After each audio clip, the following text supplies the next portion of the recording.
focusing on where we currently are in this Ukrainian offensive.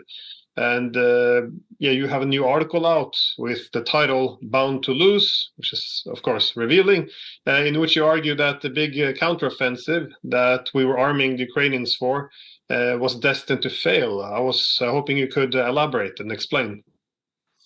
Well, I think that what had happened here, Glenn, is that the war had settled into a war of attrition.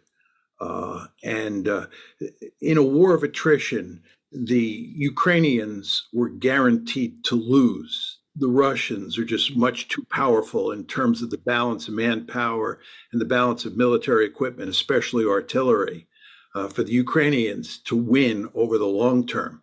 I might also add that there are all sorts of questions about whether the West would remain committed to providing weapons for Ukraine. So they were potentially in real trouble in a war of attrition. And what they were doing was looking for a clever strategy to get out of that situation. And they decided to launch what was a classic blitzkrieg, which is that they would try to penetrate or break through the front lines, the so-called Surovikin line of the Russian defenses. And then once they were in the rear area of the Russians, they would effect a deep strategic penetration. In other words, they drive deep into the area that the Russians controlled, and they'd reach the Sea of Azov. And this would split the Russian forces in half and put an end to the land bridge to Crimea. And then the Russians would be back on their heels. They'd agree to have a negotiation, and we would hold all the cards, we meaning the West and Ukraine. And the end result would be that we'd get a favorable agreement and put an end to this war. And my argument is that this was a pipe dream. This is not a serious argument. That's not to say that virtually everybody in the West, in the mainstream, that doesn't include any of us at this point in time, but virtually everybody in the mainstream thought this was going to work. They thought that it was going to work swimmingly, and the Ukrainians would end up defeating the Russians. And my argument in the paper that I just wrote, which of course you two have long agreed with, is that this was a pipe dream. It was just not going to work. And of course, it hasn't worked. It's actually quite stunning how unsuccessful the Ukrainians have been and what a god-awful price they have paid. I mean, it's actually sickening to read the stories and watch the videos about the casualties in Ukraine. These are people who are being led to the slaughter. And in fact, the West was pushing them to launch this offensive. There's all sorts of evidence that the Ukrainians were dragging their feet because they understood that it wasn't going to work. But nevertheless, we pushed very hard for them to launch this offensive on 4 June. And it's quite clear where we are. So that's my basic storyline. I think your article actually isn't that maybe the basic storyline, but it goes more deeply, because one of the things that is so interesting, and I found so interesting about that article, is that you look at the question of blitzkrieg and you ask, how often does blitzkrieg succeed in these kind of situations against a peer equal adversary? And it doesn't succeed very often. I think only one instance, which was, if you like, the original blitzkrieg in 1940. Now, this, one assumes, I assume, I've not had much dealings with military people at all. This was something which I would have assumed military people in Washington would know. Did they know? If not, what caused them to get this so completely wrong? I mean, were they providing wrong advice to the White House, to the administration, through NATO? Or was it something that they just themselves got wrong, perhaps because they didn't take the Russians very seriously? Well, the truth is, Alexander, I learned all this stuff about blitzkrieg and armored warfare during the Cold War, when we focused on the Central Front. And the question at the time was whether or not the Soviets or the Warsaw Pact could launch an attack into Germany and end up on the beaches of Dunkirk in 48 hours. Now, very importantly, this was seen as a fair fight. You had two massive armies on either side of the inter-German border. And we looked at the subject of blitzkrieg in the context of a fair fight in those days. What has happened with the end of the Cold War is that the United States has engaged in lots of unfair fights. The United States is very good at beating up on militaries that are far weaker than the American military. And we have not been involved in a fair fight that involved launching a blitzkrieg. So you have all of these generals in the American military who comment on TV, who just have not thought long and hard about blitzkrieg involving a fair fight, right? And they tended to think that this was an unfair fight because, as you emphasize in your shows, there's a widespread feeling in the West that the Russians are bankrupt militarily, that they're on the verge of breaking apart. They don't know how to fight, and the Ukrainians are on a roll, so to speak. So in a very important way, I think a lot of people in the West, and this includes the generals, thought that this was an unfair fight and that the Ukrainians could simply do to the Russians what the Germans did to the French in 1940. But anybody who looked at this carefully, looked at what the balance of forces really looked like, and I would emphasize this, listen to what the Ukrainians were saying about Russian capabilities. The Ukrainians were saying since at least January of this year that the Russians were getting very effective at fighting on the battlefield. They were learning, and they had a steep learning curve. So the Ukrainians did not expect the Russians to fold. But in the West, I think, especially among these generals, there was a widespread feeling that the Russians would fold and that this would be an unfair fight in the end. And of course, they were dead wrong. The other point I would make is that it is virtually impossible for anyone who wants to be accepted in the mainstream in the United States to make the argument that the Ukrainians are doomed and that the Russians have the upper hand. The discourse in the West, and this includes the United States and Europe, goes in a way that says the Russians are bankrupt, the Russians are evil, the Russians are going to lose, the Ukrainians are the good guys, and so forth and so on. And if you challenge that conventional wisdom, you're in serious trouble. You're either called a Putin apologist, or you're basically blackballed and not allowed to write op-eds or articles in the mainstream media.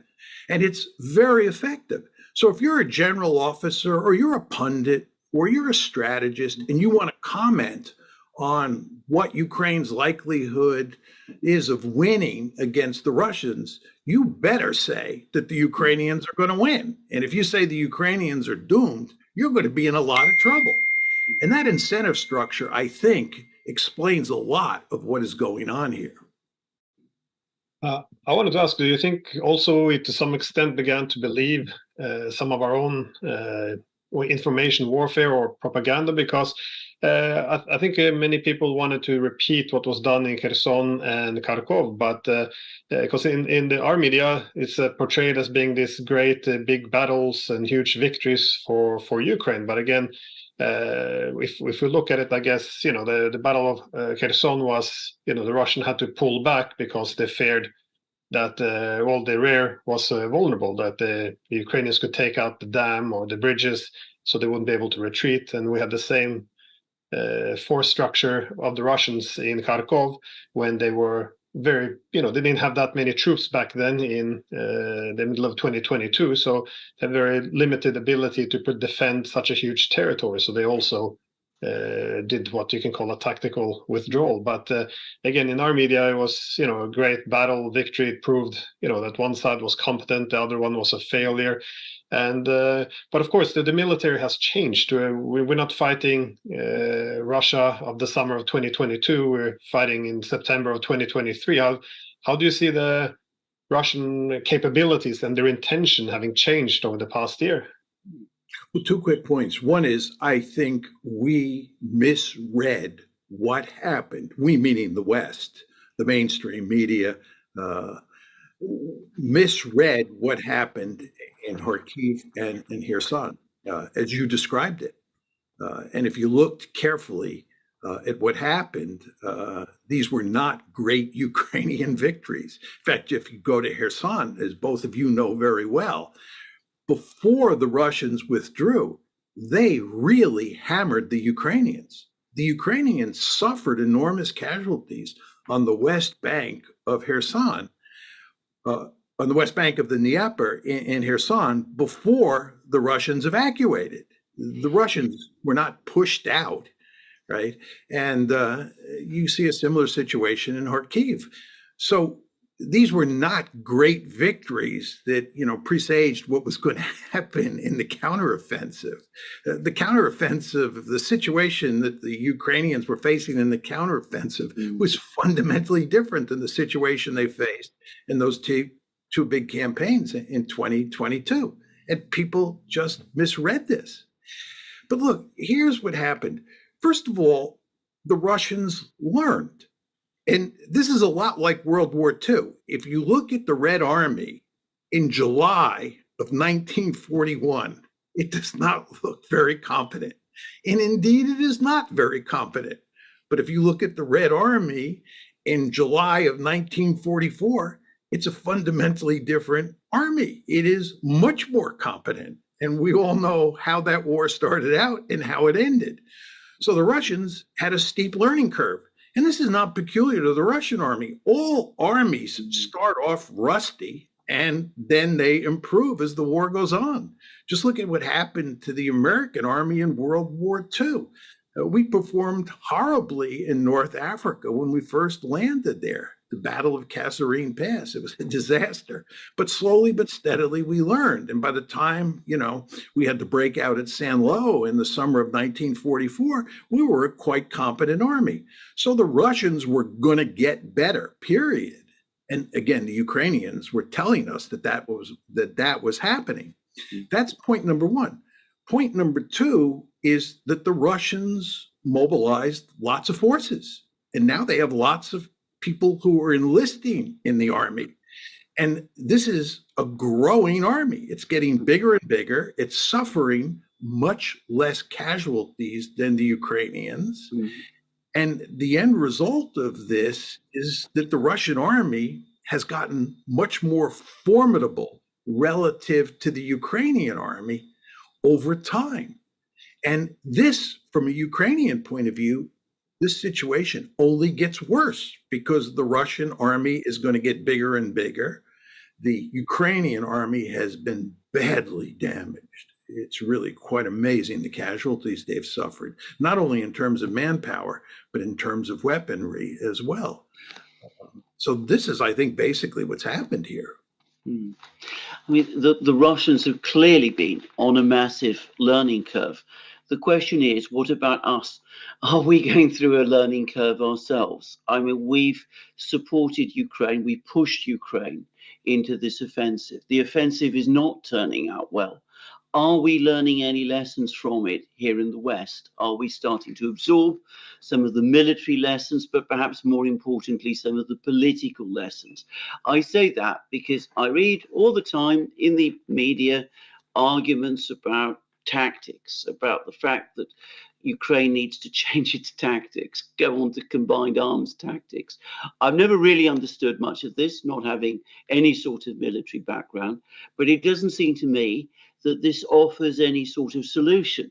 But if we're going to reduce everything to a discussion of tactics, when the strategic picture is going wrong, then it seems to me that we're not really learning the underlying lesson, which is that Ukraine cannot win this war. Well, if you ask me whether we in the West, and this does not include us, but they're in the mainstream. Of course. If you ask me whether we have a steep learning curve, the answer is no. The only interesting question is whether that learning curve is flat or it goes up a little bit. Mm. And I think the fact is that it is close to flat. I've watched the American national security establishment at work since the Cold War ended, and we've gone from one fiasco to another. It's truly amazing. The fact that hardly anybody seriously questioned whether this offensive would work is just hard to believe. And a really good example of this, Alexander, has to do with General Milley. As you know, Milley said last fall, after the Kherson and Kharkiv offensives were successful, that this is the time to cut a deal. Because Milley understood they were lucky, right, that they were dealing with an overextended Russian army at the time. They had 2 victories under the belt, right? But the situation was just going to get worse with time. So Milley was saying, cut a deal now. Milley was shut down immediately. Everybody told him that, his comments were basically Russian propaganda, aiding the Russians, hurting the Ukrainians, and so forth and so on. And what he should do is act as a cheerleader. This is quite remarkable. And I don't see the situation fundamentally different today than it was back then. I hope I'm wrong. I mean, we really don't know what's going on behind closed doors.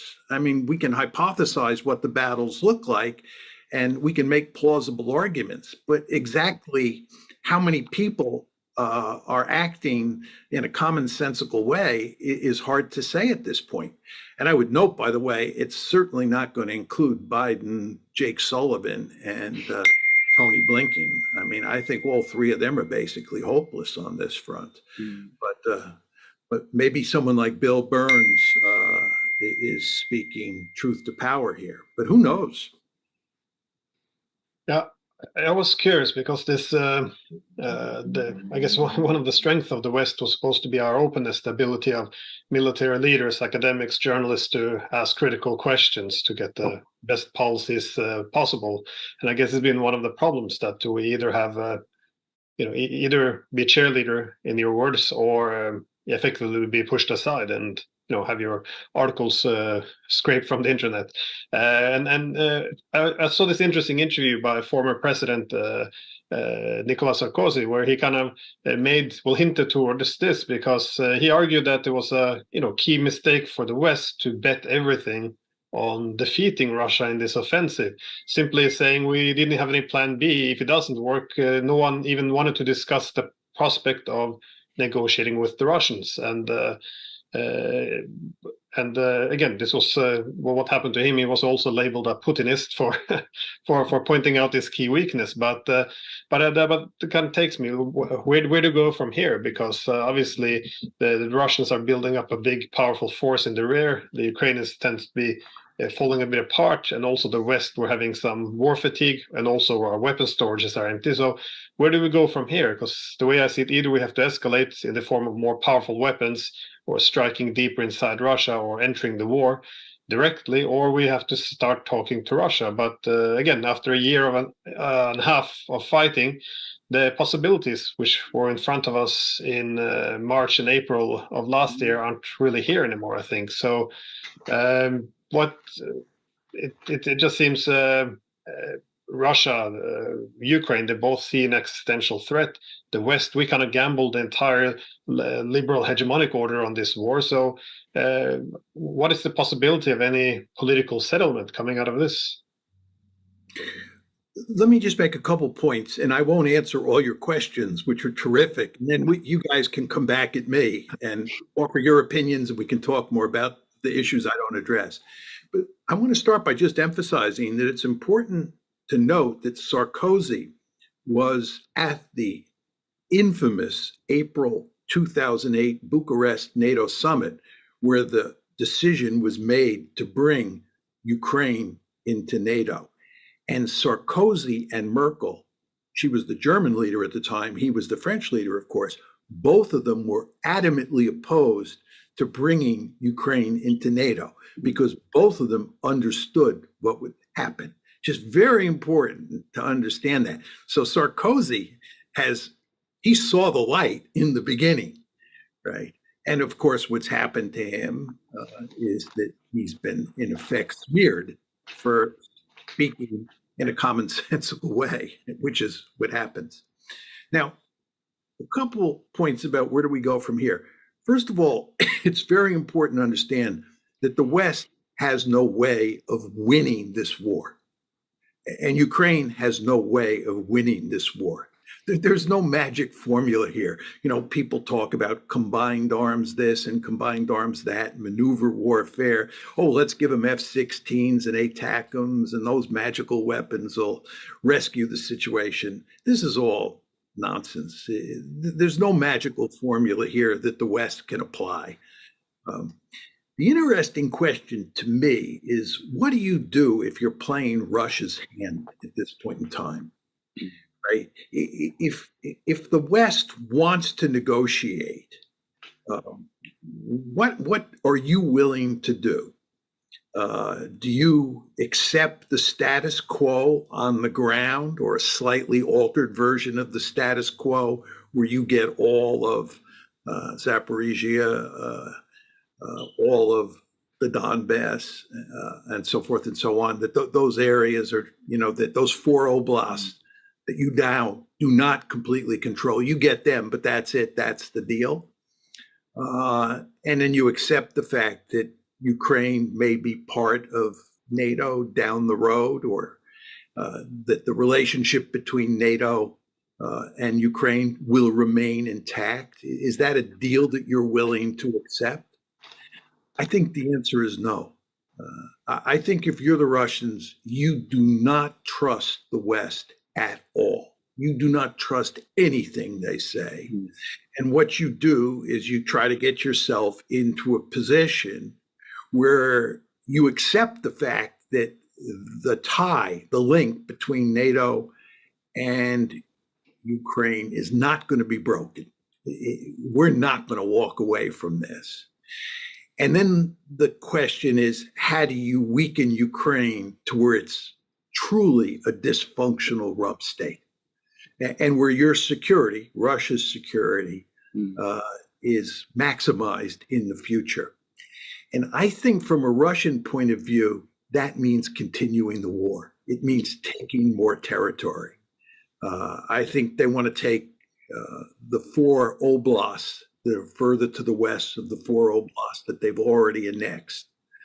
I think the only way, and I'd be very curious to know what you folks think about this, I think the only way you can avoid that, and you can basically freeze the status quo on the ground, is if NATO and Ukraine agree to completely sever, and I'm choosing my words carefully here, completely sever the security relationship between the two sides. There is no more Western security commitment or security guarantee to Ukraine. There is no more possibility of Ukraine becoming a member of NATO. It's taken off the table.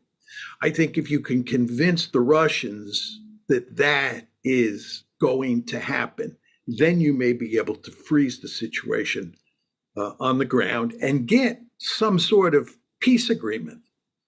But I don't see that happening.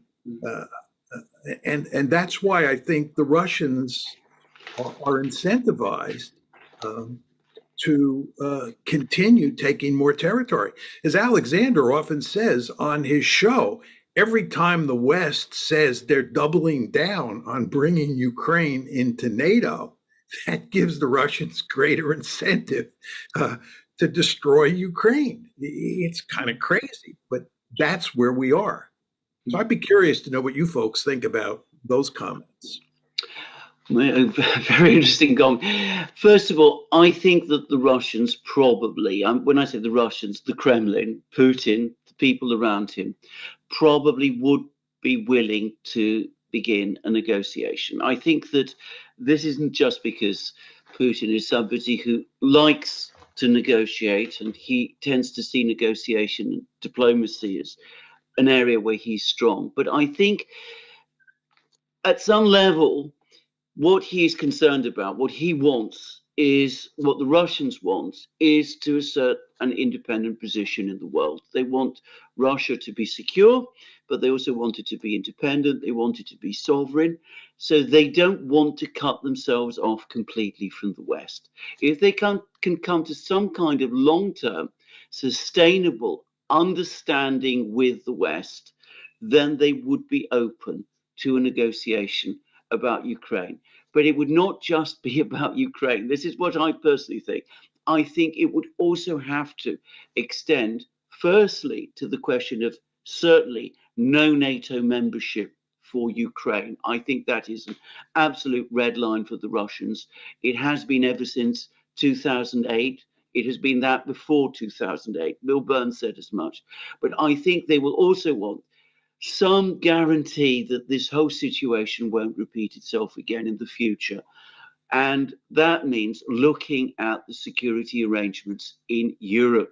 Now, they offered those two draft treaties in December 2021. Going back before then, back in, I think it was in fact 2008, they made proposals about making the OSCE the leading security institution in Europe. They might be prepared to enter into substantive discussions about this, but it is going to be extremely difficult. And I have to say that might be something the Russians are prepared to do. I'm not convinced from everything I've seen and heard that the United States is, and some countries in Europe, and I'm sorry to say mine, Britain, I think would be strongly opposed to this. So this is, I'm answering a question now, but that's what I think. But aren't you saying that the West is not going to be willing to sever its security relationship with Ukraine and therefore satisfy the Russians? Well, I think they might conceivably say, right, well, we accept that Ukraine isn't going to join NATO anytime soon, which is what they've said before. But I don't think that's going to be enough to satisfy the Russians. I think if that's all we're prepared to say, and that for the moment, that's the only indication that we have that they're prepared to say anything, I think the Russians will say, no, that isn't enough. And if we offer Ukraine what we call security guarantees, which fall short of NATO membership, but which the Russians see again as perhaps an entry point for future NATO membership for Ukraine, the Russians will again say, sorry, that's not enough. We have to talk about NATO. We have to talk not just about Ukraine and NATO, but also the general way forward, a general security architecture, guarantees for our security on our western borders, which is paramount to us. And I think you can understand where the Russians are coming from. 10 years ago, it would have been different if in Bucharest we'd not made that offer to Ukraine. Then, they wouldn't probably have said that we're worried about the general security situation in Europe. If we'd implemented the Minsk agreements, which of course did not even mention NATO, it's purely about internal domestic arrangements within Ukraine. It was not overtly about Ukraine's foreign policy alignments and commitments, but we didn't do that. We didn't persuade the Ukrainians that their interest lay in implementing the Minsk agreement, because we didn't do those things. It's exactly what you said. Trust has collapsed. Even if we say no Ukraine in NATO, the Russians will come back and say, well, that's very good. We can perhaps agree a ceasefire and an armistice. But if we're going to have a long-term solution to this problem in Ukraine, a peace agreement, something we can be satisfied with and which will work for you, we need something more that addresses the security questions in Europe as well. Yeah. If I can just make a quick point here. If you look at Putin's speeches, various speeches before February 24th, 2022, when Russia invaded Ukraine, it's very clear that he sees Ukraine becoming a de facto member of NATO. And so when the Americans say, or the West says, that Ukraine is not going to become part of NATO in a formal sense. That may be true, but it's kind of meaningless, right? The fact is that Ukraine was, before the war, becoming a de facto or was a de facto member of NATO. And there's a huge amount of evidence to support this, and Putin was pointing it out. And that tells me, given the lack of trust, that we have to completely sever our security ties with Ukraine. A number of my friends have said to me, listen, John, maybe what we can do here is say Ukraine will never become part of NATO, but that doesn't mean we can't continue to provide weapons to Ukraine and to train the Ukrainians. And my argument is this is a non-starter. This is not going to work, especially after what happened with the Minsk negotiations, where people like Angela Merkel and others have now admitted that they bamboozled the Russians, that they took Putin to the cleaners, as we used to say when I was a kid. So the Russians don't trust the West at all. So there has to be a complete severing of the security links. And I find it hard to imagine us doing that.